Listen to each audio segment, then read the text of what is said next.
Alors, nous sommes dans Shemot, chapitre Vav.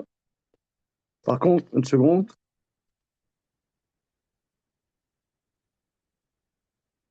Chapitre Vav, Passouk Gimel. Donc, après que Moshe Rabbeinu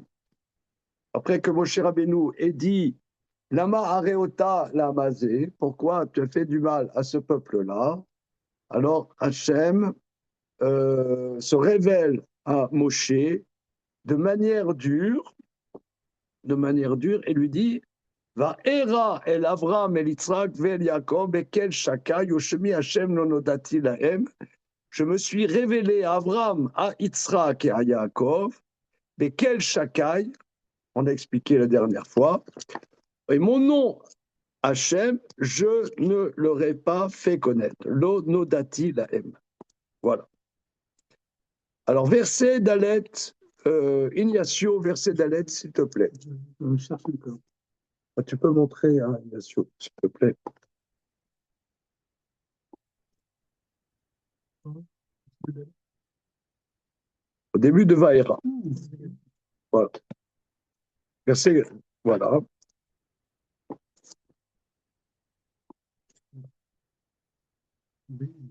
À haute voix. D'accord. Oui. Vegan, Akimati, et Beriti, Itam, la tête, la haine, et arrête, ben, Kenaan, Kenaan, et arrête, Megri, Megouréem, Asher, Garou, Ba. Voilà. Vegam, donc c'est Dieu qui parle. Vegam Akimoti et Beriti Itam. Alors, Akimoti, analysons le mot Akimoti. Tu analyses le mot. Tu ne traduis pas, tu l'analyses. C'est quoi la racine? Qu'est-ce que ça veut dire? Shalom. Oui, kouf même, ça veut dire être debout. Oui. Kayam, hein, koum, levé. Hein, levé. Akimoti, donc analysons le mot. Akimoti et Beriti. Shalom. Alors, on est dans chapitre Vav dans Shemot, verset Dalet. Verset Dalet. C'est bon? Donc, c'est Dieu qui parle à Moshe. Moshe qui avait comment dire, avait dit à Dieu, pourquoi tu as fait du mal? Depuis que je suis allé voir Pharaon, tout a empiré. Alors, Hachem le réprimande en lui disant, maintenant, tu vas voir, au contraire, je vais accomplir la promesse que j'ai faite au Père, etc. Vegam akiboti et beriti itam. Donc, je me suis révélé à Abraham, Yitzhak, Yaakov. Vegam, ça veut dire et aussi, akimoti, monsieur. Vous avez déjà facturé, est-ce que je tiendrai ma promesse? J'accomplirai, oui. Non. Akimoti, c'est un passé. C'est un passé. Pas j'accomplirai. Akimoti. J'ai fait être solide. J'ai fait se tenir. Donc c'est factitif. Hein. Kam, lakum, c'est se tenir debout. Akimoti, c'est faire se tenir debout. J'ai fait se tenir debout. Hein. Et beriti, et Ignacio, qu'est-ce que ça veut dire le mot et?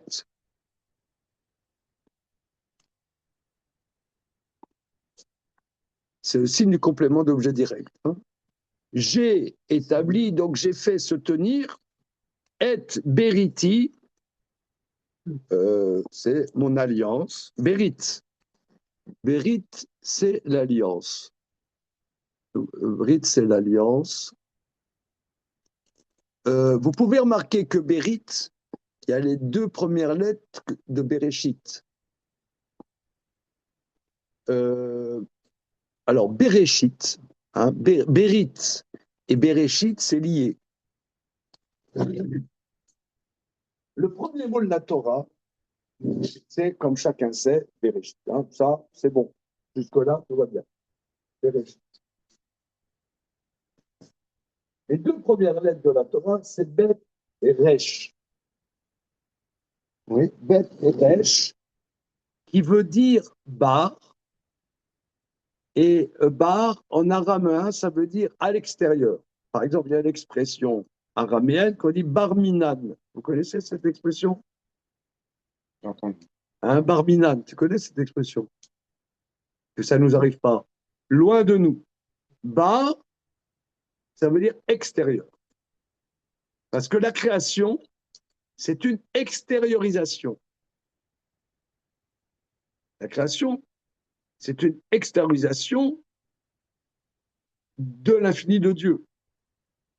Quelque part, il y a un infini, mais il y a une extériorisation de cet infini. C'est Bereshit, ça commence par une extériorisation. Et Berit, les deux premières lettres de Brit, c'est les mêmes lettres. L'alliance, c'est l'expression d'un lien exprimé. Par exemple, des fiancés, ils se donnent une alliance.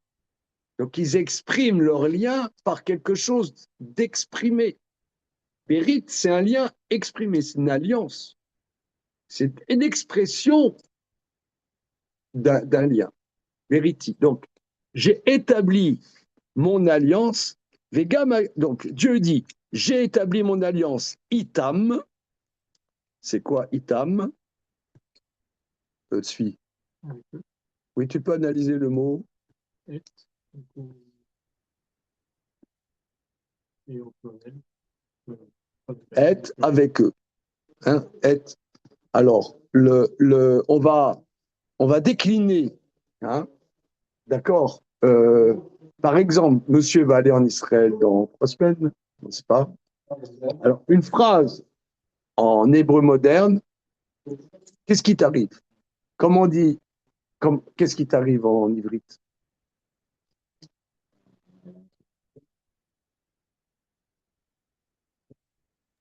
Ma Corée? Comment? Non, ma Corée, qu'est-ce qui arrive? Mais qu'est-ce qui t'arrive? Maïtra. Ouais, Maïtra. Bonjour monsieur. Boker Tov. Alors, nous sommes dans l'Exode, chapitre 20, verset d'Alet, n'est-ce pas? Alors, on va décliner. Alors, le mot est, il y a deux manières de dire avec en hébreu. Avec moi, on va dire imi,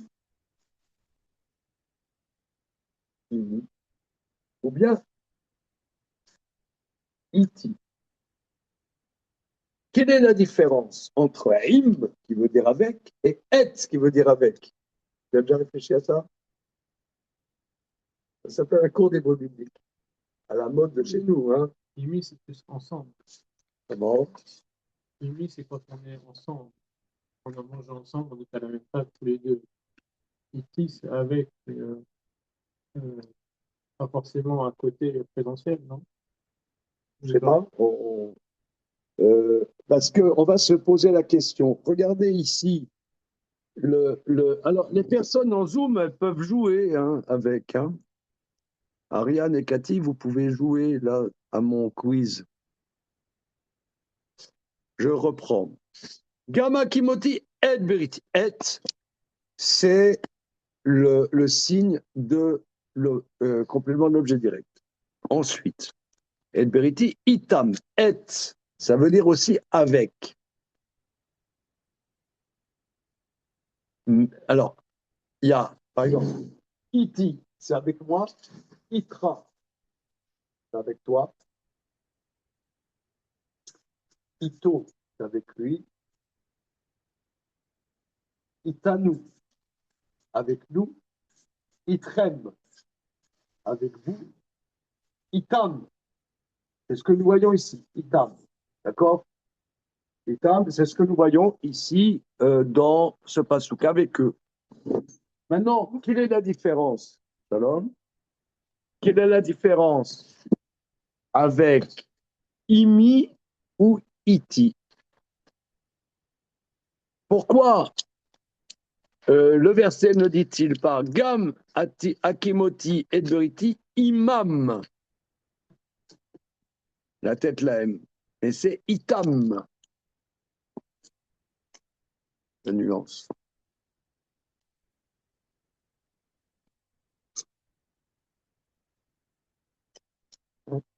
Monsieur. Ok. Bon, je laisse, je ne sais pas vraiment traduire, je ne sais pas vraiment expliquer quelle est la différence Gérard, entre. Gérard, Oui, oui. peut-être qu'il y en a un des deux qui serait bon, je viens avec toi, et l'autre, on fait ensemble, quoi. Je suis avec toi, mais tu es aussi avec moi. C'est pas juste je Lequel est. t'accompagne. Ben, je sais pas, parce que le et, c'est de Aleph jusqu'à Tav. On peut imaginer qu'il y a quelque chose là dans le Aleph jusqu'à Tav. C'est d'un bout à l'autre. Tu relis les deux extrémités. C'est plus fort, tu Ouais, veux dire. ouais, J'ai fait mon alliance véritablement avec eux, c'est-à-dire on est ensemble. Je ouais, reprends un peu ce que tu as dit, Tzvi, c'est-à-dire que imam, on est physiquement ensemble, mais on n'est pas forcément euh, euh, liés, pas forcément liés. Imam, on est ensemble, mais on partage pas forcément. On est ensemble physiquement. D'ailleurs, le mot peuple veut dire âme. Hein, on est ensemble. Maintenant, des fois, dans un peuple, on ne se sent pas toujours ensemble.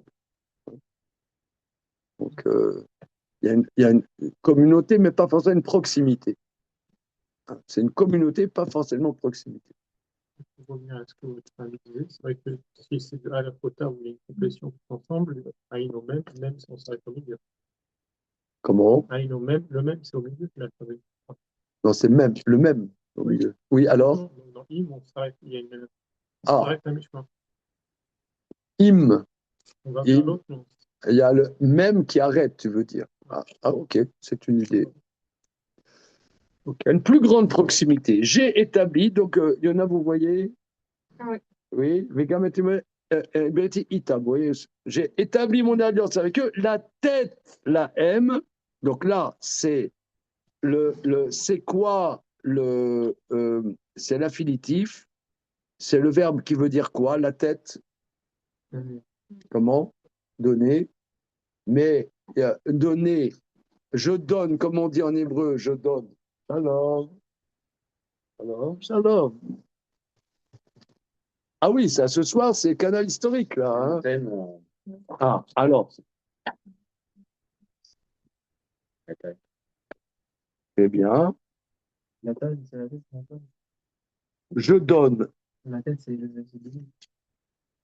Voilà.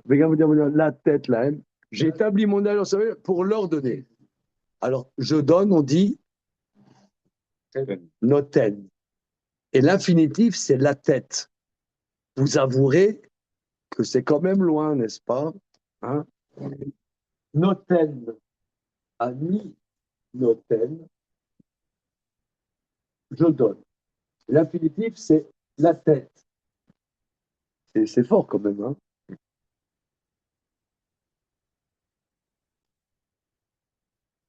Alors, on avait dit que la dernière fois, qu'il y a des consonnes défectives. Le noun est une consonne défective. Par exemple, comment on dit je donnerai? Comment? Éten, très bien. Donc vous voyez là, éten, que le noun, il part, il se promener, hein, Donc, il fait partie de la racine Nun, Tav, Nun, mais le Nun est une consonne, je ne sais pas comment on appelle ça en langage professionnel, comment faible, défective, hein, défective, molle, un truc comme ça, tu vois. Il y a des consonnes dures et des consonnes molles. Je ne sais pas si c'est vraiment, mais en bon français, on appelle défectif. Ok, on continue. J'ai établi mon alliance avec eux pour leur donner la M à eux, et Eretz Canaan, la terre de Canaan. Alors, on avait déjà relevé, et les commentateurs relèvent que même après Josué, que la terre ait été conquise, on appelle toujours la terre de Canaan. On l'a relevé, ça, n'est-ce pas? Ça vous rappelle pas quelque chose, Mayan? Ça veut dire quoi le mot Canaan?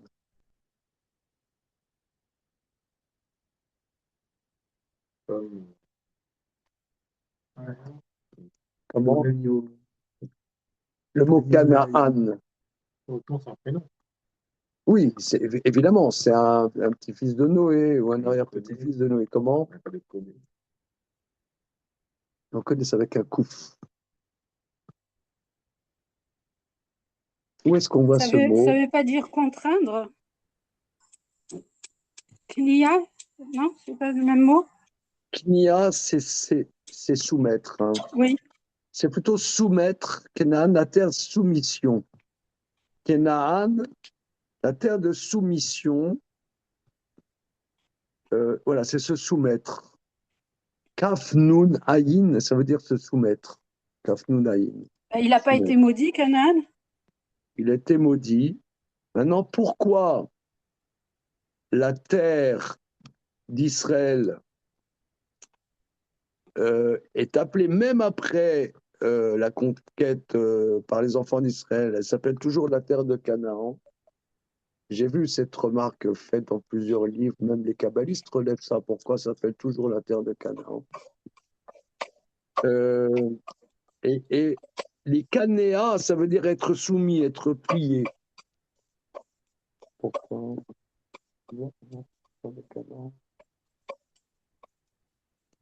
Alors, l'explication, hein, que je propose, que je crois avoir vu dans des commentaires, c'est que c'est une terre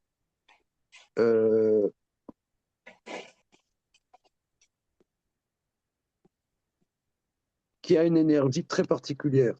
La terre d'Israël a une énergie presque indépendante même du don de la Torah.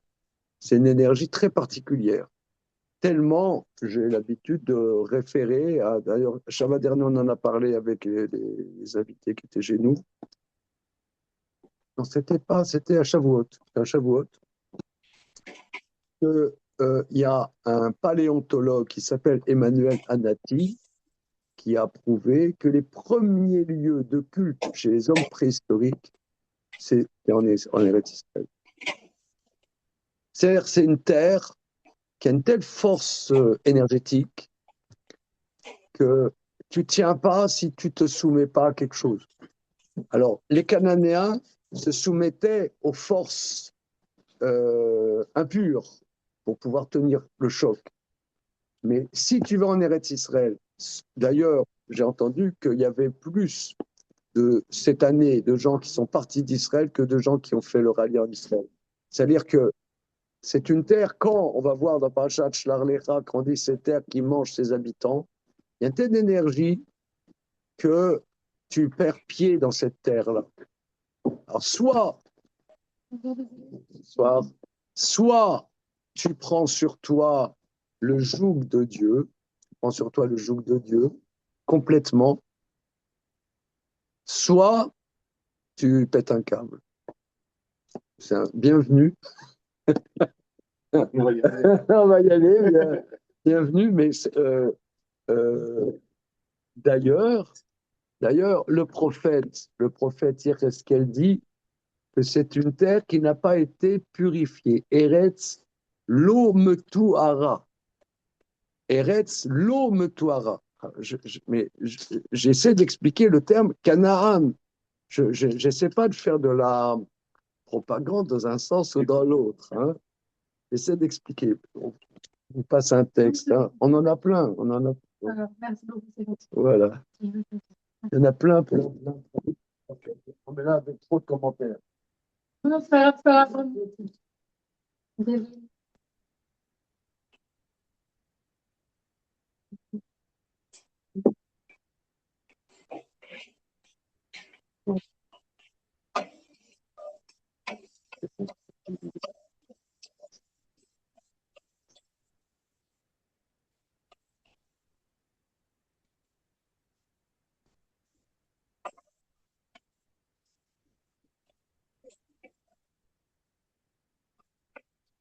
Beaucoup, beaucoup désolé. Alors, je reprends. Le prophète Yecheskel dit que la terre d'Israël est Eretz lo metuara. Une terre non purifiée. Les Chachamim disent que lorsque les enfants, l'humanité, avant le déluge, ils n'étaient pas bien, sinon il n'y aurait pas eu le déluge, n'est-ce pas? C'était pas gentil ce qu'ils faisaient. Donc Dieu a dit, je vais formater. Je vous préviens, je vais formater. Ils n'ont pas cru. Et Dieu a formaté. Et les fautes avaient impurifié les animaux, la nature et même la terre. Mais il n'y a pas eu de déluge sur la terre d'Israël. Et la terre n'a pas été purifiée. Donc les forces d'impureté sont telles quelles en terre d'Israël. D'ailleurs, en Israël, les gens qui sont pas religieux sont énormément dans le paranormal. Énormément dans le paranormal. Il y a le spiritisme en Israël est beaucoup, beaucoup plus fort, actuellement, je veux dire, qu'en Israël. Comment? Beaucoup de métro. Ils écoutent de l'électro. Oui, la Nova. Ouais. Non, mais ils sont dans le. C'est très, très juste ce que toi tu dis. Donc, beaucoup dans la France et des choses comme ça. Pourquoi? Parce qu'il y a une énergie dans cette terre extrêmement forte. Et l'humain a besoin de se soumettre. Il se soumet à des choses, soit aux puissances occultes, soit aux puissances impures, soit à Dieu. Et soit Dieu. C'est pour ça que si tu vas en Israël pour n'avoir de lien qu'avec Dieu, c'est en Israël. Parce que comme hors d'Israël, il n'y a pas ces tourments spirituels, tu peux vivre normal, à la limite, plutôt plus ou moins normal, hors d'Israël. Parce qu'on dit que les terres hors d'Israël sont régies par les anges, par les anges des pays. Donc il y a un équilibre, plus ou moins. Chaque pays a son ange. Mais en Israël, il n'y a pas d'ange. Il y a donc c'est pour ça que quelqu'un qui veut vraiment servir Dieu, mais que Dieu et pas autre chose, et c'est très dur, parce qu'en Israël, tu vas servir autre chose, tu vas servir les partis religieux, tu vas servir je ne sais pas quoi, quelle bêtise, quelle ch'touillotte, moi je suis la couleur de ma kippa, par exemple. Les femmes, elles ont de la chance, elles n'ont pas de kippa. Mais en Israël, choisis ta kippa. En France, bon, regarde pas, je sais pas, nous, on est autour de cette table. Monsieur, il a une casquette Rabbi Nachman, ça passe. Alors, tu vas comme ça en Israël, là, tu vas être classifié tout de suite. Là, ça passe. Bon, ça bouge. Non, mais c'est vrai. Hein. Tu as eu cette expérience? J'ai vu ça, tiens. Hein? Tu vas là-bas tu vas, je sais pas, tu vas dans certains quartiers, les gens ne vont pas comprendre.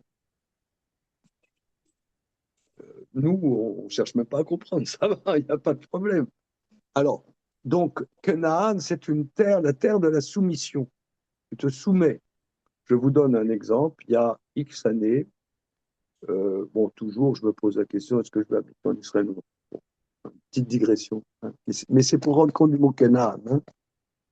Alors, mes arrière-grands-parents, du côté de la mère de mon père, c'était des Chassidim d'Alexander, à Lodz, en Pologne. Bon, il y a une certaine rupture de transmission, comme beaucoup de juifs polonais qui sont venus en France. Bon, mes grands-parents m'ont rien transmis vraiment de ça. Mais bon, je sais que les parents de ma grand-mère maternelle étaient des Chassidim d'Alexander. Bon, quand notre grand-fils est allé à Bnei Brak, je me suis renseigné à côté de la Yeshiva de Slobodka, il y a le centre principal mondial des Chassidim d'Alexander. Bon, je suis allé voir, il y avait des gens de ma famille, etc. Il y a une quinzaine d'années, je me posais la question, est-ce qu'on va habiter en Israël, pas habiter en Israël? Et alors, je suis allé voir le rabbi actuel d'Alexander, discuter avec lui. Il dit, qu'est-ce que tu fais, machin, est-ce que ça vaut le coup d'aller habiter en Israël? Il m'a dit, regarde, si tu arrives à enseigner en France, c'est pas sûr que tu arriveras à enseigner en Israël, il y a tellement de force d'impureté. Comme ça, il m'a dit. Transmet. Mais c'est bien, c'est pas mal, c'est bien. C'est-à-dire que pour se sortir de là, il faut se connecter avec Dieu, avec un Kadosh Baruch Hu. C'est ça la malade et Israël.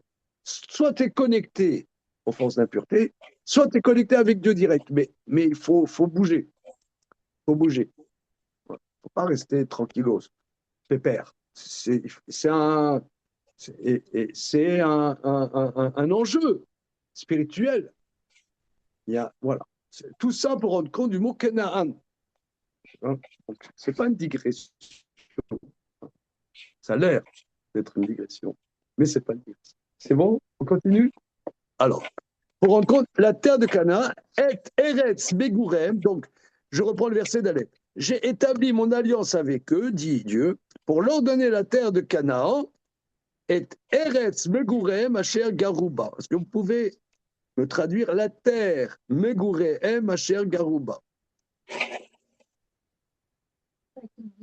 Comment? Gare, c'est vivre.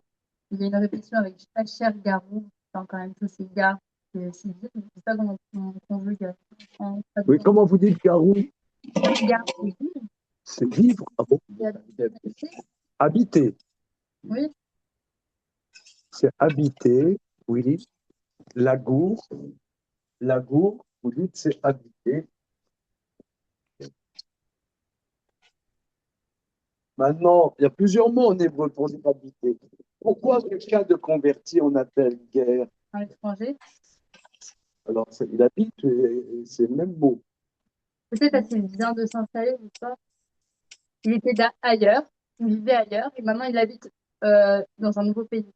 Peut-être c'est pour ça qu'on l'appelle gare, ou peut-être parce ouais. Ça veut dire que il est étranger, mais peut-être qu'il vit, mais Regardez, il va pas. précisément, hein, précisément, lagour, ça veut dire résider. Séjourner. Comme un guerre, il a la carte de séjour dans le pays. Oui. C'est comme un immigré. Un immigré, il a la carte de séjour. Il séjourne.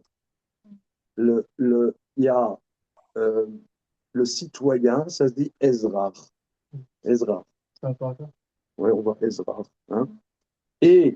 Mais quelqu'un qui habite de manière passagère, un immigré, un guerre, si vous voulez, un converti quelque part, le mot lagour, c'est un immigré. Il vient d'arriver. C'est un peu comme vous dites. Il vient d'Avé. La Gour, les patriarches, ils n'étaient pas résidents en terre de Canaan. Oui, Ils il se étaient, nomme ils, Ger ils Toshav. séjournaient. Comment? Il se nomme eux-mêmes Ger Toshav. Voilà. Ils étaient. Abraham, il dit guerre, je suis guerre.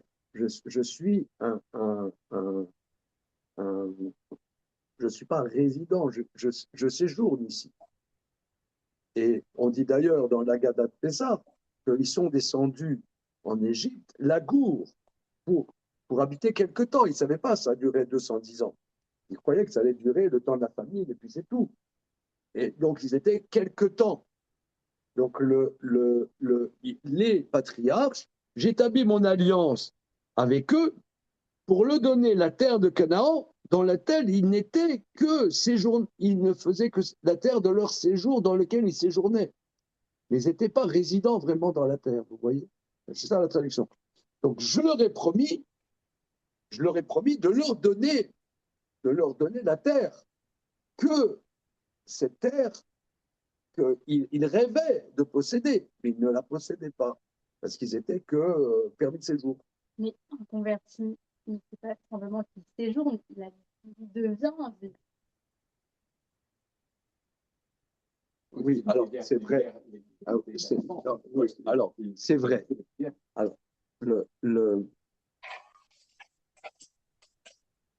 quelqu'un, il se convertit, il a le statut d'Israël. Statut d'Israël, à tout point de vue. Bon, à tout point de vue. Mais c'est une pièce importée. C'est une pièce importée. C'est un immigré dans le peuple juif. C'est ce qu'on voit. D'ailleurs, Ruth, elle arrive, elle est toute gênée. Elle dit, moi, qu'est-ce que je fais là? Qui c'est qui voudra de moi? Moi, je suis une rien, je suis une étrangère. Ça veut dire que pour peut-être le converti, c'est son origine, ça veut dire pas son futur qui sera enfin, contrairement là, vous avez dit la bourre à vivre, on sait pas, quand on est parti en Égypte, on ne sait pas si on y allait rester. Alors là, peut-être le converti, peut-être c'était le séjour, mais c'était du point de départ, pas le point de. Ça veut dire Oui, qu'à partir du moment si vous voulez, au niveau juridique, cette personne est juive à tout point de vue. D'accord. Mais c'est c'est un immigré quand même. Je veux dire, c'est bien d'être immigré. Je veux dire, nous, on est les filles, on est bien les immigrés. Je veux dire, il y a le portrait de Mélenchon. Ce que je veux dire, on n'est pas contre les immigrés. Mais, si vous voulez, c'est quand même quelqu'un qui est immigré. C'est bien. Nous, on était, d'ailleurs, il y a des mitzvot d'aimer le converti. De la même manière que c'est écrit, tu aimeras ton prochain comme toi-même, c'est écrit plein de fois dans la Torah, tu aimeras le guérim, le guerre. Vafta et ta guerre, tu aimeras le guerre. Qui guérim eitem eretz Israël, parce que nous, en vérité, on est structurellement des immigrés. Structurellement, on est tous autour de cet arbre, on est des immigrés. Je ne sais pas, sauf monsieur peut-être. Non, non. Mais il y en a des Alsaciens qui ne se sentent pas immigrés. va. Des Juifs alsaciens qui sont là depuis. D'accord, mais ça ne met pas si sont français ou allemand. C'est vrai, c'est vrai. On est alsacien. Comment? On est On est alsacien. Alsaciens. Bon, ça, c'est leur problème. Il n'y a que eux qui croient qu'ils ont des racines sûres, tu vois. Il n'y a que eux. Mais bon. En tout cas, j'ai vu dans un livre il y a X années que c'était les Juifs alsaciens. La base des Juifs alsaciens, c'est Jules César qui a fait venir des Juifs de Judée pour pacifier la vallée du Rhin. Et donc, c'est des immigrés quand même à l'origine. Ouais. En tout cas, quoi qu'il en soit, euh,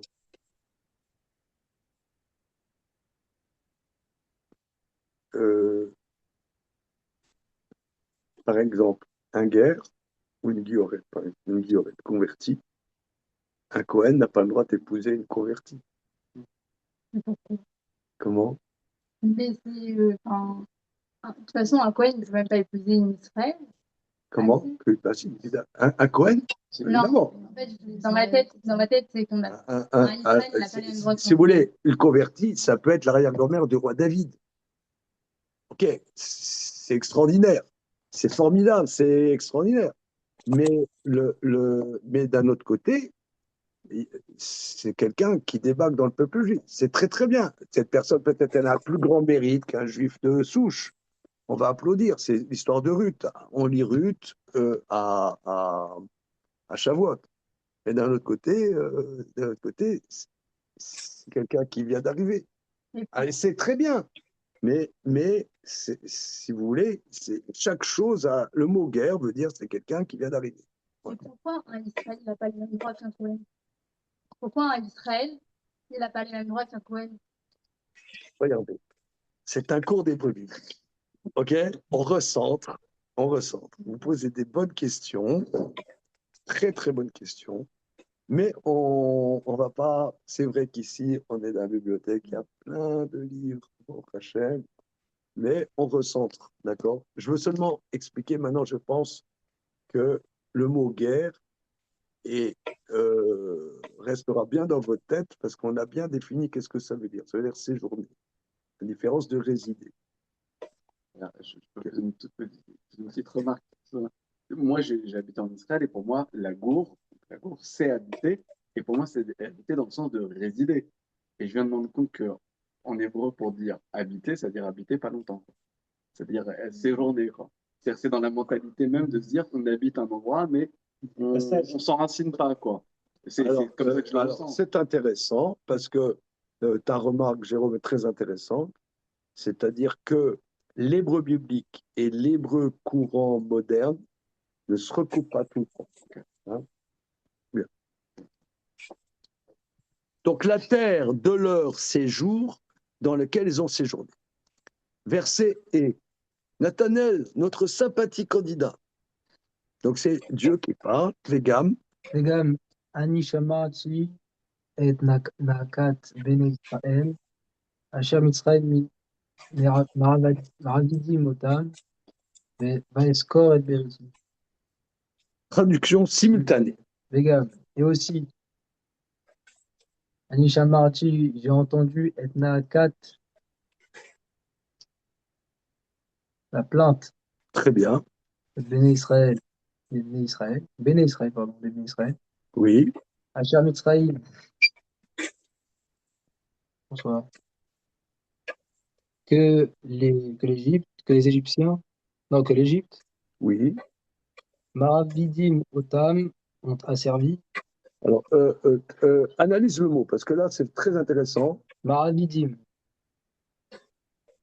Asservi, oui, c'est très bien. C'est très bonne traduction. Mais tu peux analyser. Ouais. Très bonne traduction. Maravidim. Eved, c'est esclave. Mavid, rendre esclave. Donc, asservice. Voilà. Les asservices. Maintenant, Eved, c'est esclave. Mavidim, c'est rendre esclave. Le même, c'est factitif. Ah, eux, c'est appliqué à la troisième personne du pluriel. Mavidim. Faire faire. Rendre, faire faire. Rendre esclave. Voilà. Alors c'est intéressant parce que j'ai entendu la plainte des enfants d'Israël ou le gênement des enfants d'Israël que l'Égypte font un service. Donc, Mavidim, c'est un pluriel, et Mitzrayim, c'est un singulier. Donc, dans la marge, -1.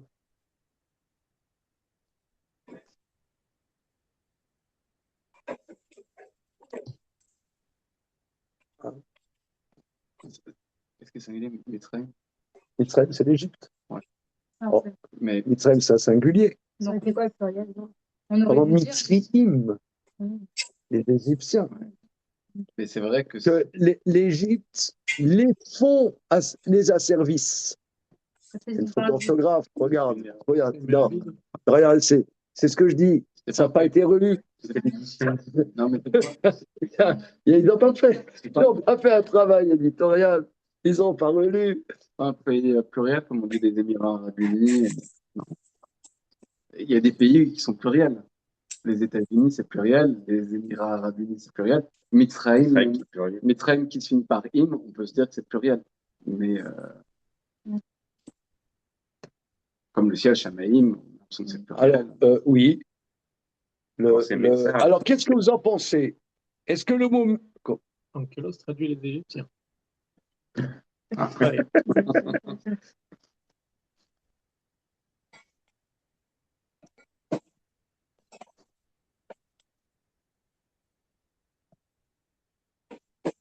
Dit Mitzraïm Falchin Beon, que les Égyptiens, un bon point pour Tzvi, les Égyptiens font travailler. Donc Onkelos, il a raison. Et... Alors, vous voyez, ça c'est la vertu extraordinaire de traduire mot à mot.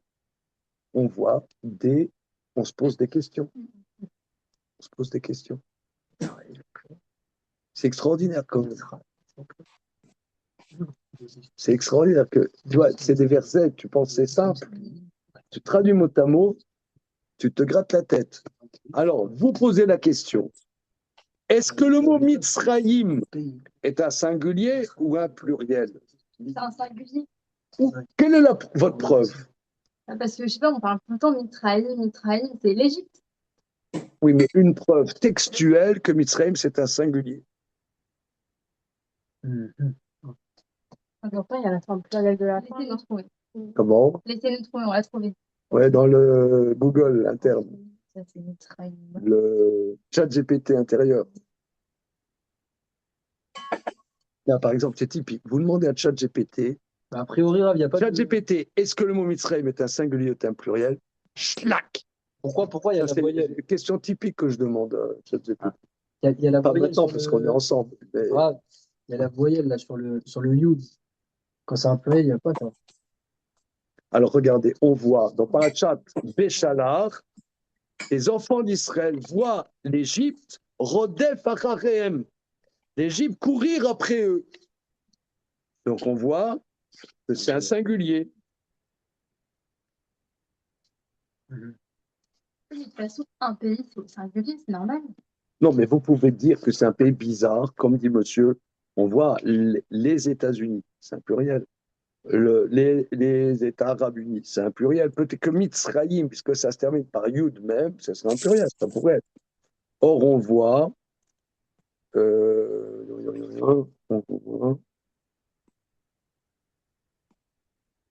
On va dire de fou Mitzrayim apparaît. Oui, où est-ce que c'est? Quel passou? Tête de quoi? Là, non, pardon.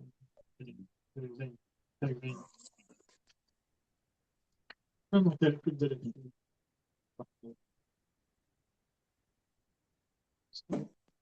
je reste voilà. Je fais ma lèvre. Quel passou?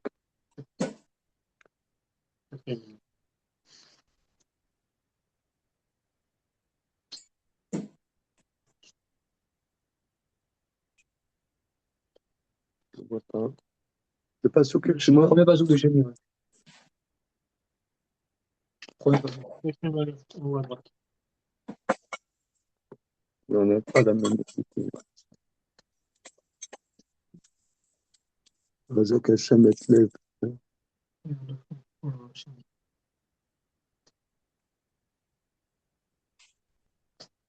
Pas dire parce qu'ils se sont asservis. Où est-ce que tu vois? Dernière de fou, dernière, quatrième ligne, dernière mot. Ah, Père de fou Mitzrayim. Ah, c'est un pluriel. D'accord. C'est pluriel. Ah, d'accord. Mais, Et Onkelos traduit encore Mitzrayim. d'accord, mais je vois. Oui, d'accord. Vers de fou Mitzrayim, Kav Gimel aussi.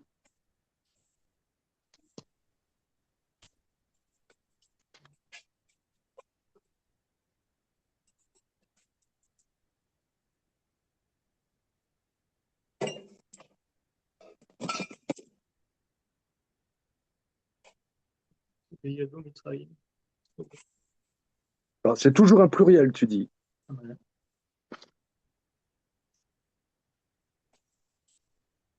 Et on sait d'où ça vient le mot Mitzrayim. Oui, oui. Une petite seconde. Rodef Mitzrayim, Rodef Achareh. Il y a une expression. Regarde. Je demande à ChatGPT. Non, non, non, non, non, non, non, non. Où est-ce qu'on trouve Mitzrayim de Sanharia? Non, on va trouver.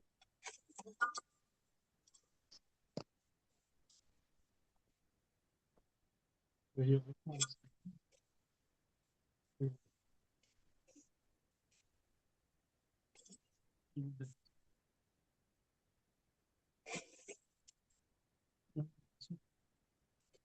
Merde. Oui, oui, c'est. Oui. Non, on cherche le verbe.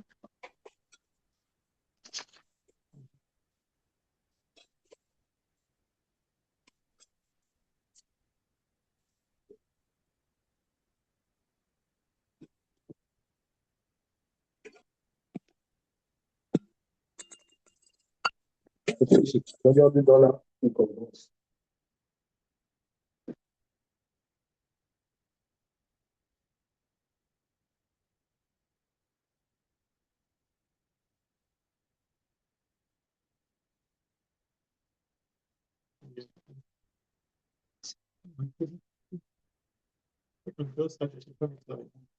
Oh, c'est là.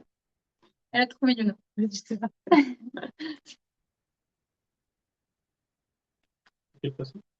Ah, mais non, mais c'est une blague. Hein. Juste humble. Vaïrda! Oh, mon Dieu, c'est trop bien! Ouais, c'est Pirate Dalet. Désolée, pas secret. Alors, Yudalet, vous m'avez fait peur. Oui, mais c'est pas bon, ça. C'est pas Mitzrayim, ça. Mais c'est Vaïrdot, Mitzrayim. Non. C'est Vaïchadek Hachem et Lev Paro, mais là, Mitzrayim, Vaïrdot, Acharim. Non, mais ça, c'est pas bon. C'est pas bon, c'est pas bon. Allez, une seconde, une seconde. Une seconde.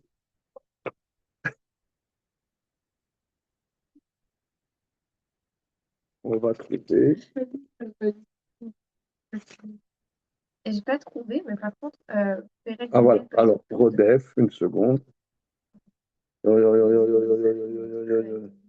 pour moi, ça peut pas être compliqué, non? Ah, c'est Veiné Mitzrayim Nosea Acharem. Après, c'est un singulier. C'est là. Ça? Ce qu'elle a dit, c'est Veiné Mitzrayim Nosea Acharem. Ah, Elle passe au plus. Juste après. il n'y a pas de souci. Ok. Veni Mitzrayim nosea acharem. Voyez, Mitzrayim nosea acharem. Voilà, Chazak. Chazak. Voilà. Alors, donc, parfois, on va Mitzrayim au pluriel, parfois, on met Mitzrayim au singulier. Donc, relisez votre texte. Ouais. Demandez à un logiciel d'homogénéiser. Il faut passer ça à l'intelligence artificielle pour qu'il fasse un texte présentable. Alors, je reprends. Donc, Asher Mitzrayim Mavidim Otam. Alors, on va dire, c'est le peuple. Quand on voit le singulier, je crois les commentateurs disent, c'est l'ange des Égyptiens. Le malar des Égyptiens.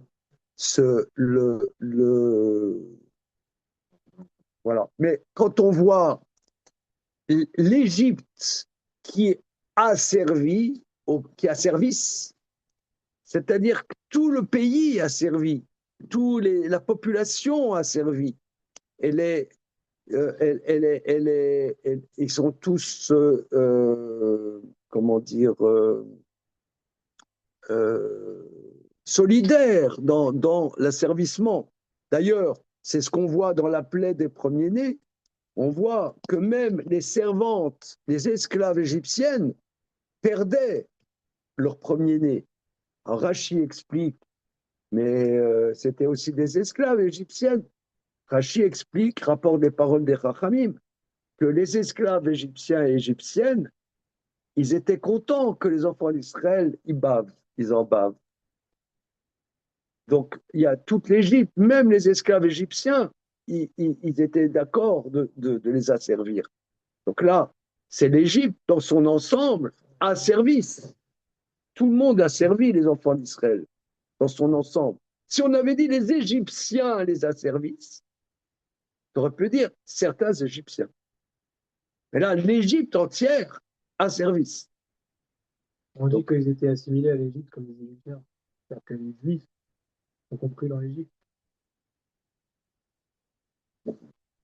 Bon. C'est le peuple juif. C'était Il n'y a plus hébreu. de peuple juif, quoi. Je ne crois pas. En tout cas, ils étaient à ce moment-là. C'est vrai, ils étaient. Ouais, c'est un lieu de même. Ah ouais. Bon, Ouais. alors continuons. Mais Gam, alors, Vani, Shamadien Nagam Israël, Shem Israël, Mavidi Motam, va escor et beriti Netanel. Vaïskor, Zechor, enfin Zachor se rappelait, Oui. et il se Alors, a traduit précis, prise. Vav pour dire et. Escor, du verbe Zachor, D'accord. C'est quoi le Aleph c'est la première personne. du singulier? À quel temps? Il y a un temps là-dedans. Ben, un verbe en général, tu as le présent, tu as Non, le mais je veux passé, dire dans tu le as le Aleph. futur. Oui. Ah ouais. Ouais. En plus même, oui, Ouais, mais tout à fait. je suis pour. Je suis. Alors, va C'est escor. Vaïskor. Alors, le Et Aleph, le- Aleph avec le verbe, c'est la première personne du singulier du futur. Escor, je me souviendrai, c'est le futur. Et le Vav, c'est le Vav conversif qui met au passé, Ah, ok. affirmatif. Je me suis souvenu. Je me souvins, parce qu'on a expliqué au fil des études qu'il y a une différence entre un passé comme Shamati, c'est le vrai passé, et le futur avec un verbe conversible, c'est ce qu'on dirait en français le passé simple. Vous étiez à l'école, vous avez appris passé simple, imparfait, etc. On n'avait rien compris à l'époque. Moi, je n'avais rien compris. En faisant l'hébreu, ça me rappelle, et on voit que c'est très précis. Vaeskor, c'est un passé simple. Je me souvins de mon alliance. Jérôme, Fasouk Vav, s'il te plaît. Non. Météo, ouais, score, ok. La reine est morte, Livné, Israël, Ani, Shem, Ve, Veotsoti, Veotseti, Etrem, Mit, Tachat, Sivlot. Tiens, c'est quoi ça? Sivlot. Ok. Mitzraim, Ve, Itzalti, Etrem, Mi, Avdetem, Avodatam. Avodatam, ok. Vegalti, Etrem, Bizroa, Ouya, Ubi, Ubi, Ubispat, Ubishpatim, Oui. ok, Ubishpatim, Ovishfatim. Ubishpatim, Gdolim. Lis le verset Zaïn, parce qu'en vérité, le Zaïn va avec le Vav. Ok. Velakarti, Etrem, Li, Leam, Ve, Haïti, Lachem, les Elohim, Veyadatem, Vidatem. Ve- Ve- Vidatem. ah, ok, Vidatem, ok. Vidatem, Ki Ani, Hashem, Elohechem, Amotzi. Ah, ouais, je vais dire encore. Amotzi Etrem, Mitachat, Mivlot, Sivlot. Sivlot, Mitraï. Ok. On va essayer de traduire. Verset Vav. Lachen. Lachem, à vous. Comment? Lachem, Lachem, non? Ah, Lachen, c'est pas mal. La reine, c'est le vous au féminin, mais c'est pas ça. Ok, d'accord. Non, il y a l'idée. Non, il y a l'idée. La reine, ça pourrait être ça, mais ici, ça veut dire, on Onkelos traduit c'est pourquoi. Bechen, c'est pourquoi. Ok. La reine, reine, ça veut dire ainsi. Hein, en hébreu moderne, ken, ça veut dire oui. On veut dire reine, ça veut dire ainsi. La med, c'est pour ainsi. Pour ainsi. C'est pourquoi. En français, c'est pourquoi. Et mort les Bnei Israël. Du verbe dire. Oui. Mais c'est quoi, quelle Et forme? mort, reine, je, je dis, non, non, c'est pas ça. Et mort, c'est l'infinitif du verbe dire. Infinitif deuxième Ah. personne. Pardon, c'est l'impératif. Ah, Impératif deuxième personne du singulier. Dit. Est mort. Dit. dit au Bnei Israël que je suis Dieu et Otseti, donc ça c'est sauvé, et que je. Non, Otseti, c'est pas sauvé. Non. La tset, Ah oui, oui, pardon. Je vous sortirai. alors, Otseti, Otseti, Otseti. Otseti. Otseti, donc Alors, la tset, c'est sortir. Ok. Otseti. Sortir quelque chose. Non, non.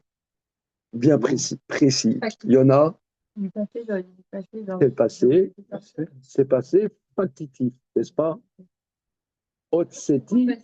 Non, parce qu'elle va première. Non. D'abord, on traduit, après on réfléchit. C'est Nasli Venishma. Mais Otseti.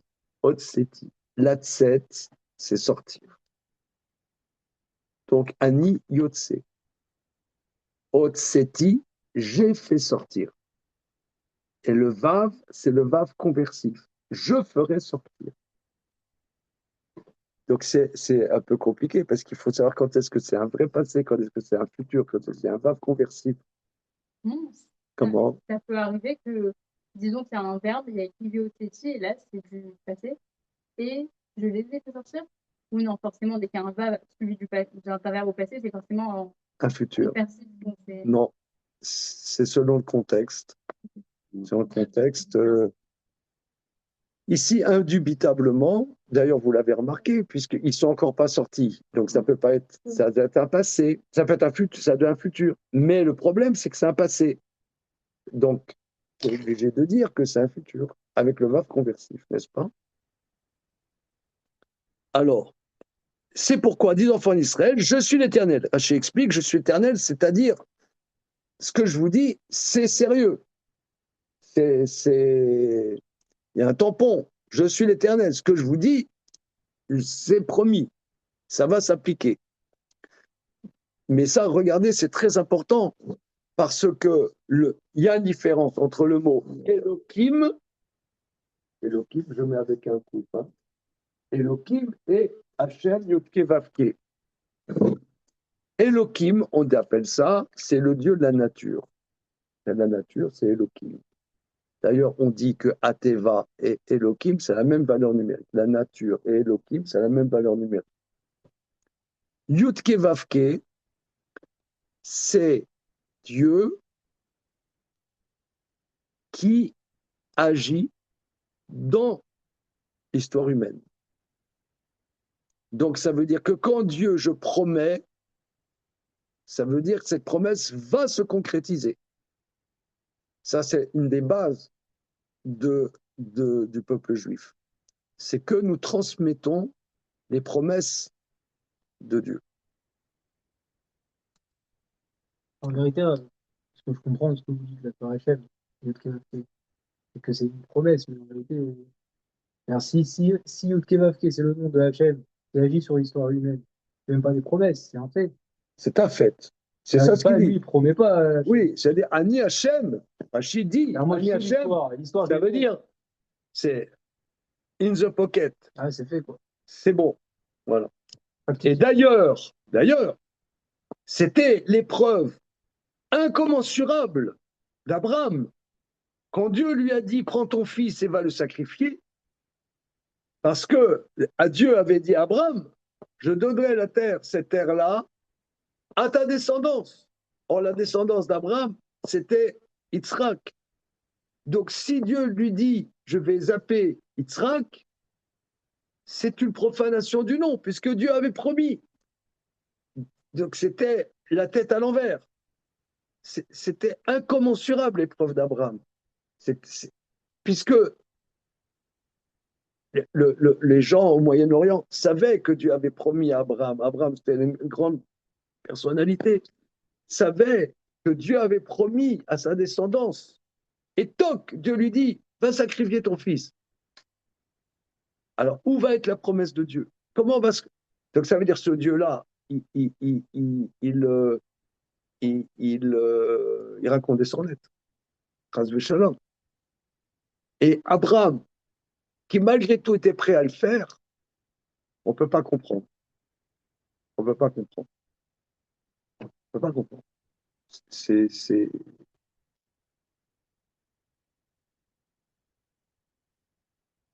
au niveau de la compréhension, ça bug.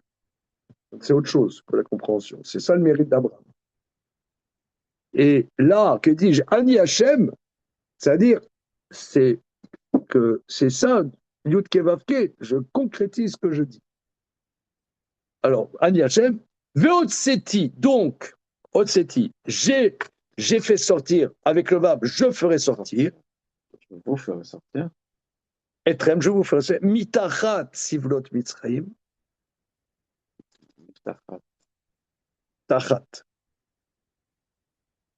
Les hébreux modernes. Ça veut dire quoi? Les fesses. Non, non, c'est en yiddish.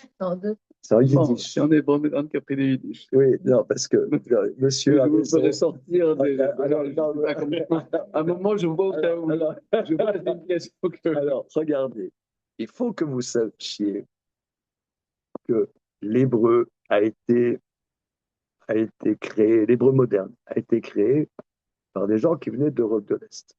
Eliezer Ben Yehuda, il venait de Russie. Donc sa langue maternelle, Eliezer Ben Yehuda, c'était le yiddish. Par exemple, quand tu quittes quelqu'un en Israël, tu dis Tiye Bari, sois en bonne santé. Vous connaissez cette expression? Tiye Bari. Oui. C'est la traduction en hébreu d'une expression yiddish. En yiddish, quand Sei tu gesund. quittes quelqu'un, comment? Sei gesund. Sei gesund. Voilà, sei gesund, sois en bonne santé. Gesund, nous, on dit sei gesund, mais bon, c'est pas vrai. Sei gesund, sei gesund. Ça dépend. Alors, sei gesund, ouais, sois en bonne santé. Alors, ils ont traduit en Eliezer Ben Yehuda, quand on se quitte, on va dire Tiye Bari, sois en bonne santé. Maintenant, évidemment, il y a l'hébreu, le yiddish est une langue populaire. C'est la langue du peuple. C'est pas la langue des gens lettrés. Là. Comment? Oui, Il fallait l'avoir pour écouter. d'accord. Alors, comme dit monsieur, en yiddish, excusez-moi l'expression, les fesses sont dit le touches. Ah oui, mais c'est Ouais. ça. hein. Tu connaissais l'expression? Oui. Alors, mais en vérité, c'est tachat, ça veut dire en dessous. Et toi, tu me dis qu'en hébreu moderne, tachat, c'est pareil. Alors, ça vient du yiddish. C'est comme le dernier. C'est ça, c'est pour ça que voilà, c'est psychanalyse de l'hébreu moderne. Voilà. Alors, ok. Bon.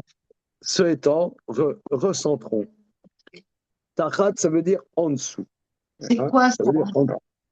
Ça veut dire en dessous. Donc, je vous sortirai mi-tachat, tachat, c'est en dessous, mi-tachat, le même, Du dessous. d'en dessous.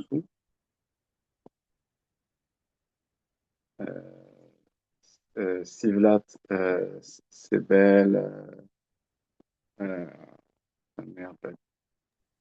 Alors, regardez, si vous parlez de Ivrit, un des mots, des 5 premiers mots qu'il faut connaître, Savlanout.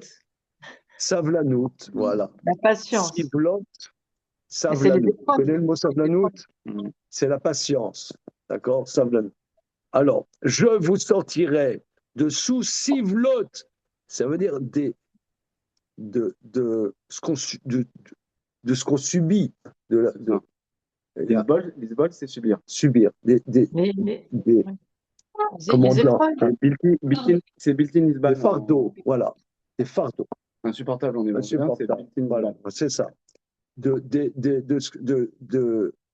ce que vous subissez, de fardeau des Égyptiens, de l'Égypte. Donc, je vous ferai sortir dessous le fardeau des Égyptiens. Vitsalti etrem mavodatam. Et je vous sortirai. Non, sortir, on l'a déjà fait. Maintenant, vitsalti. Ah oui, c'est là où c'est je vous sauverai. Sauvé. Atsala. Attends. Atsala, c'est sauvé. Atsala, c'est sauvé. Je vous sauverai. Donc, Itsalti, c'est j'ai sauvé. Itsalti, je sauverai. Etrem. Mais avodatam. De votre asservissement. De leur. Oui, de leur asservissement. Vegalti etrem. Bizroya netuya beshvatim gedolim.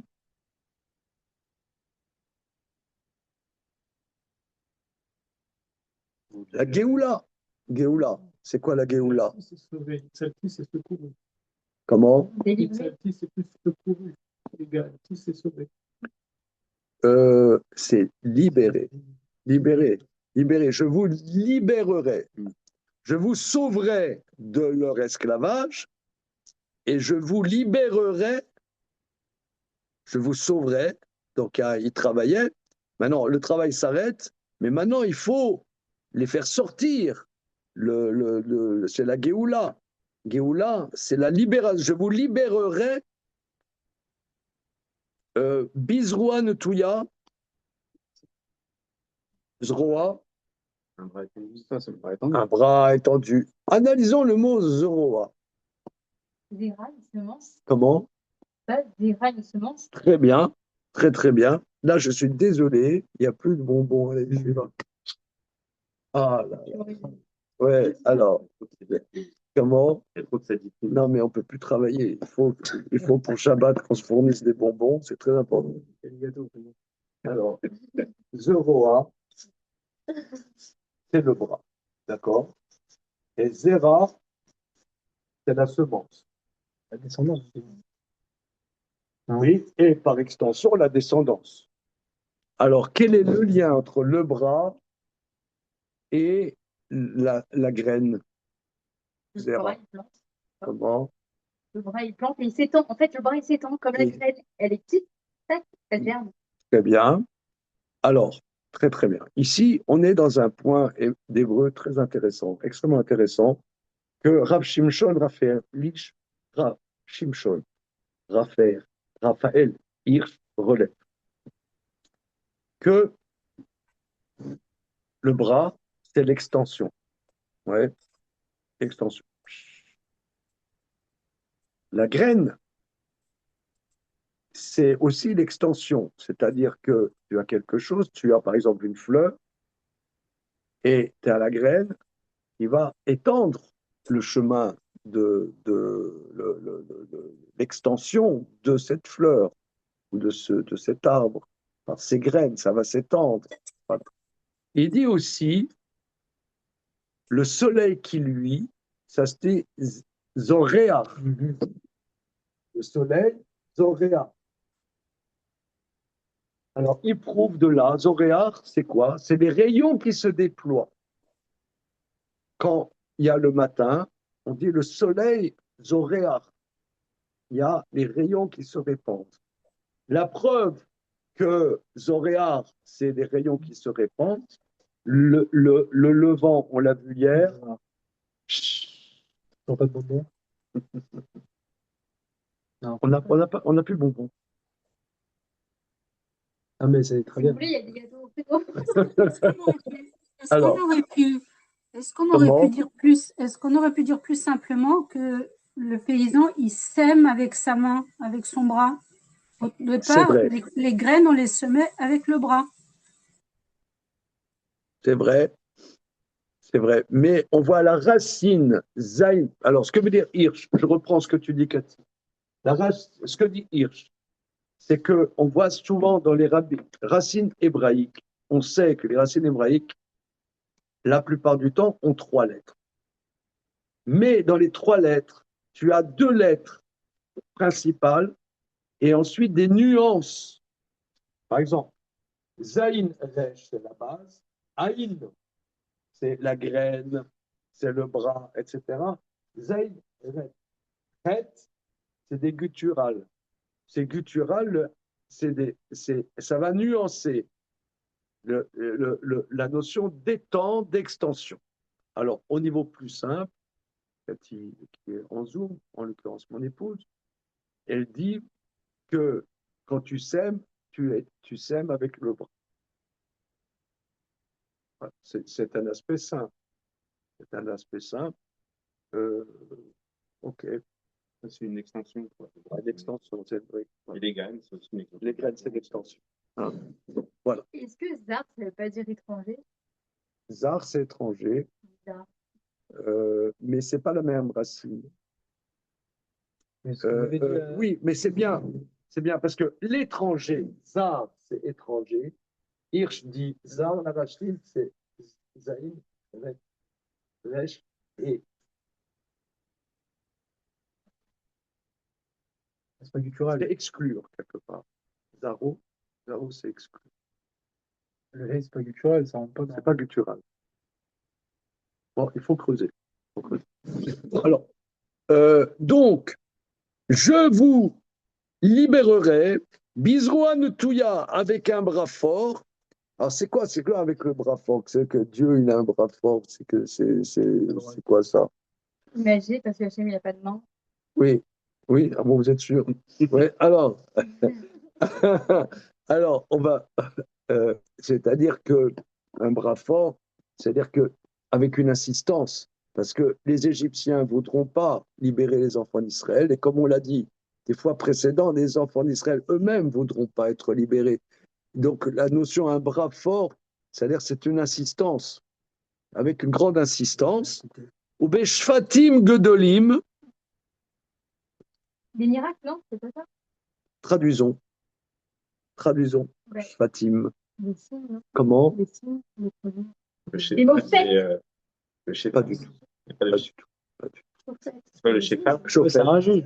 Juge. Alors, traduisons bien. Shfatim gedolim. Grand jugement. Peut-être par rapport au Jugement. Shfatim gedolim, des grands jugements. Shfatim, des jugements. Des grands jugements. Qu'est-ce que ça veut dire ici? C'est-à-dire que les Égyptiens, ils vont être jugés. Aussi les enfants d'Israël, puisqu'il y a des enfants d'Israël qui ne voudront pas partir, et ben ils seront jugés, ils resteront en Égypte. Ce sera un moment de grand jugement très difficile, très dur. Excuse-moi, j'avais une petite question par rapport à Nekia. Comment on peut savoir que c'est. Enfin, c'est quoi la racine pour se dire la prochaine fois, attends, je vois de nouveau? Ça veut dire quoi? Oui, très bien, vous avez raison. Je n'ai pas expliqué le mot netouya. Très bien. Alors, noter, ça veut dire pencher. Pencher, noter. Noun, c'est pencher. Noter, c'est pencher. Un bras penché. Voilà. Un bras penché, il penche son bras. Voilà. C'est penché. Maintenant, est-ce que cette expression, Veotseti, Vitsalti, Vigalti, ensuite on va en Velakarti, est-ce que ça vous dit quelque chose? Ça dit quoi? Les quatre expressions de délivrance qui sont concrétisées par les 4 verres de vin du soir du Seder. Voilà, donc la source des 4 verres de vin du soir du Seder, c'est les 4 étapes de délivrance. Alors, les commentateurs disent, d'ailleurs c'est ce qu'on dit dans le soir du Seder par Dayenu, Dayenu, Dayenu, Dayenu. Alors, si Dieu nous avait sortis d'Égypte, mais il ne nous avait pas donné la Torah, Dayenu, s'il nous avait donné la Torah, mais il ne nous avait pas fait rentrer en Israël, Dayenu, etc. Alors, les commentateurs expliquent que la libération, elle ne se fait pas tout d'un coup. Il y a des étapes dans la libération.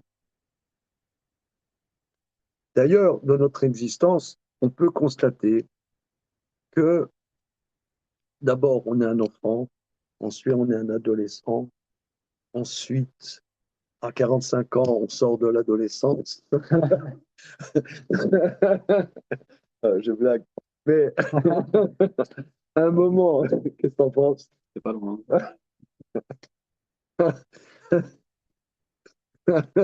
À un moment, on commence à être adulte, etc. Il y a des étapes dans notre existence. Il y a des moments, par exemple, on se rend compte de quelque chose qu'on ne se rendait pas compte.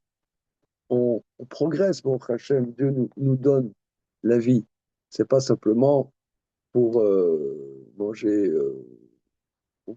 boire, que sais-je. Un petit peu, mais pas que. On apprend, on progresse. Et des fois, c'est choquant parce que des fois, on se rend compte de quelque chose que des années avant, on ne se rendait pas compte et qui sont importantes dans notre existence. Ce sont des libérations. Et après, les années vont passer, on va encore comprendre quelque chose, on va progresser. Tout ça, ce sont des étapes qui sont des libérations quelque part. Ce sont des libérations. La libération n'est pas d'un seul coup. Elle n'est pas d'un seul coup.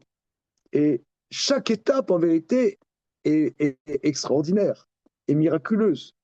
Parce qu'on pourrait être comme un animal qui ne progresse pas, qui reste statique. C'est ça la particularité. C'est en ça que l'humain est supérieur aux anges. Les anges, on dit, ils ont une seule jambe parce qu'ils sont statiques. Avec une jambe, bon, on ne peut pas avancer.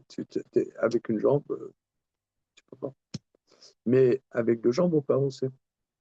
Donc la libération, elle se fait étape par étape. Étape par étape. Et les rares, C'est-à-dire, pardon, c'est-à-dire que dans l'Amida, on est censé être comme un ange. On est statique. arriver, quoi. Oui, on est statique. Ça s'appelle Amida. On est statique. Oui. Alors, l'étude, c'est une dynamique constante, et la prière, c'est un statisme. D'ailleurs, c'est pas facile de concilier la prière avec l'étude. Concilier, c'est-à-dire quoi? Concilier, faire que ça aille ensemble. Pourquoi? Que de s'interrompre. Parce qu'il y a une partie qui est plus dans l'émotion et l'autre plus intellectuelle. Donc, parce qu'on va se forcer à sortir de l'intellect pour rentrer dans l'émotion, c'est compliqué. C'est compliqué aussi. Tu dis tous les jours la même prière. Mm. Donc, c'est un peu antagonique même. Hein. L'étude, c'est le contraire d'un conservatisme. Tout le temps, tu apprends des choses. Et la prière est quelque part, tous les jours, tu dis la même chose. C'est un peu. Ok. Bon, tout ça pour dire qu'ici, il y a des étapes. Que les sages ont statué qu'on doit boire 4 coupes de vin le soir du Seder. Mais vous pouvez remarquer que dans le texte, il y a 5 étapes, pas 4. Je vais traduire. Hein. Alors, on voit Otseti, Itzalti, Gaalti, Lakarti.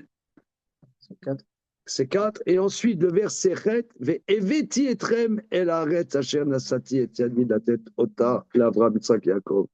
Et je vous amènerai dans la terre. Alors, c'est pour ça que on verse le 5e vers, le vers du roi, du prophète Élie, qu'on ne boit pas. Hein, on ne boit pas. Faut lui. Ça, je le verse pas. Comment? C'est mon père qui le verse, mais moi, je le verse pas. Le lendemain. Enfin, c'est mon père qui le verse, certainement. Mais Oui. moi, je le verse dans le- Non, mais donc, on fait un seul verre pour toute la famille, hein. Un seul verre, mais on ne le boit pas. Bon, le lendemain, on peut faire qu'il douche dessus. C'est ça. Non, le vinaigre de ceux qui versent, ça n'a rien à voir. C'est pas le cause des Là, c'est les diplômes. Oui, voilà. C'est les diplômes. Ok. C'est pas ça. Non, je parle bien de Diawala. Ah, ok. Qu'est-ce que vous faites avec. Non, en fait, je pense que c'est pas toujours les Diawala vie, mais je sais que de temps en temps, enfin, c'est possible que voilà, mon père l'ait fait, quoi. C'est juste ça. que je voulais dire. D'accord, ok. Mon père, Alors- il le buvait, il le disait à maintenant, faire graver le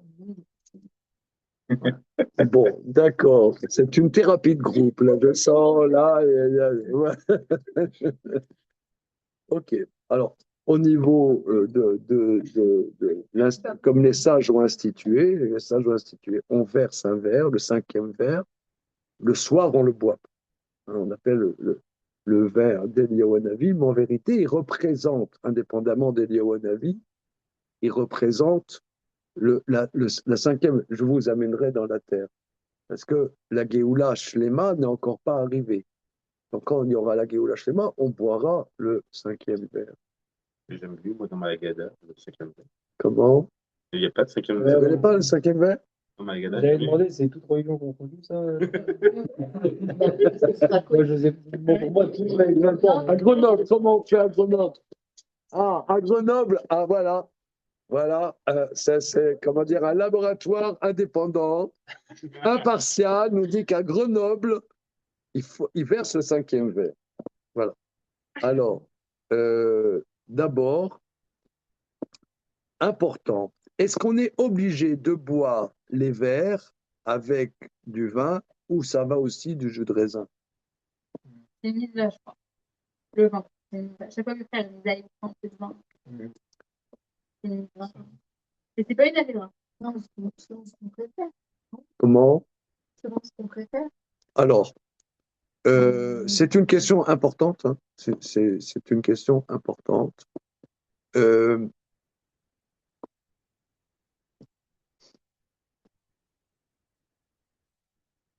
J'ai posé cette question à un grand Dayan, Rav Moshe Touretski. Il lui dit il faut mettre un peu d'alcool parce qu'il faut que ça tourne un peu la tête.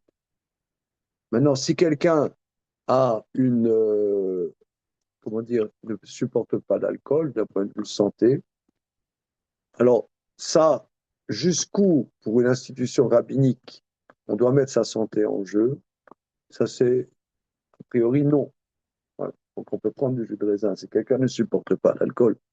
Mais il faut mettre un peu d'alcool, que si on buvait d'hiver, on serait sous la table. Voilà. Comment? Mais si on met... Parce que déjà, quand on fait le jeûne des premiers mois. Voilà. Mais comment? Parce que vous dites de mettre un peu de vin pour moi, un peu, c'est une goutte. Non, non, un peu qu'on ressente l'alcool. Il faut ressentir un peu l'alcool. Ça ne veut pas dire qu'il faut être pompette. Malgré tout, il y a une certaine géoula dans le fait d'un moment être dans une exubérance. Le soir du Seder, on commence à aller à la limite sérieux, on est un peu fatigué, on ne sait pas où on est, mais à la fin du Seder, on chante. Et les chants, c'est qu'on est dans une harmonie, on est quelque part, on est libéré. Ces chants sont extrêmement importants dans le Seder. C'est l'apothéose du chant. L'apothéose du Seder, c'est les chants. Parce qu'il y a un moment, on vit cette libération par ce bonheur qu'on a de chanter. Donc si on est compressé un peu tout le temps, comme ça, bon, il faut se libérer un peu. Donc, quand les sages ont institué 4 coupes de vin, a priori, c'est avec du vin. Alors si on ne supporte pas, on peut mettre du jus de raisin. On coupe avec du jus de raisin. Mais il faut mettre un peu d'alcool. Maintenant, autre question, quelqu'un ne supporte pas l'alcool, ça alors il prend du jus de raisin. OK? En question d'alcool, on dit souvent les poivrons,